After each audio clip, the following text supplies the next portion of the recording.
బంగారం కొనాలనుకునే వారికి shocking news వచ్చింది. మంగళవారం ఒక్క రోజులోనే బంగారం ధరలు భారీగా పెరిగాయి. ఏకంగా 2000కు పైగా పెరగడంతో కొనుగోలుదారులు ఆశ్చర్యానికి గురవుతున్నారు. ఇక బంగారం, వెండి ఈ రెండింటిని ధరలు కూడా రికార్డు స్థాయిలో అయితే పెరుగుతూ సమతుల్యాలకు భారంగా మారుతున్నాయి. ఇక సోమవారం నుంచి బంగారం ధరలకు అస్సలు బ్రేక్ పట్టడం లేదు. రోజు రోజుకి అనూహ్యంగా పెరుగుతూ మార్కెట్ను కుదిపేస్తుంది.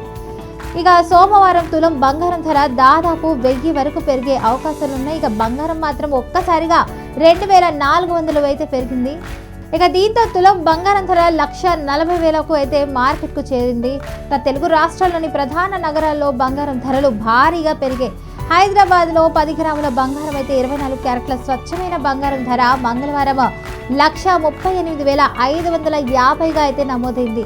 నిన్న ఈ ధర 1,36,150గా ఉండగా ఒక్క రోజులోనే 2,400 పెరిగింది. 22 క్యారెట్ల బంగారం ధర అయితే 1,27,000గా ఉంది. ఇక నిన్నటితో పోలిస్తే ఇది 2,200 పెరిగినట్టు తెలుస్తుంది.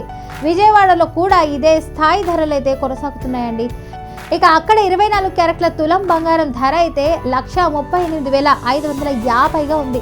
సోమవారం రోజైతే 1,36,150 వద్ద ఉన్న ధర మంగళవారం ఒక్కసారిగా అయితే 2,400 అయితే పెరిగింది.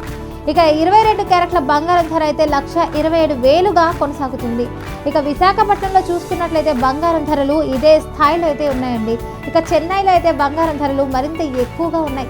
అక్కడైతే 24 క్యారెట్ల బంగారం ధర 1,39,310కి చేరుకుంది.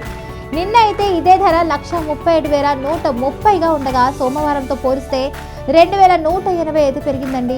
ఇక 22 క్యారెట్ల బంగారం ధర అయితే 1,27,700గా ఉంది. ఇది కూడా ఒక్క రోజులోనే దాదాపు 2,000 పెరిగింది. ఇక బంగారంతో పాటు వెండి ధరలు కూడా భారీగా పెరిగిపోతున్నాయి. ఇక హైదరాబాద్లో అయితే కేజీ వెండి ధర మంగళవారం రోజు 3,000 పెరిగిందండి. సోమవారం చూసుకున్నట్లయితే బంగారం ధర 2,31,000 వంతగా అయితే ఉన్న వెండి ధర మంగళవారం నాటికైతే అండి 2,34,000కు అయితే చేరుకుంది. ఇక విజయవాడ, విశాఖపట్నంలో కూడా వెండి ధరలు ఇదే స్థాయిలో అయితే కొనసాగుతున్నాయి. ఇలా బంగారం, వెండి ధరలు ఒక్కసారిగా పెరగడంతో పెళ్లిళ్ళు, శుభకార్యాల కోసం కొనుగోలు చేయాలనుకునే వారు కూడా ఆందోళన చెందుతున్నారు. ఈ ధరలు ఇలానే కొనసాగితే మాత్రం బంగారం కొనడం మరింత కష్టంగా మారే అవకాశం ఉందని వ్యాపారులు కూడా వ్యాపారం పట్ల అంచనా వేస్తున్నారు.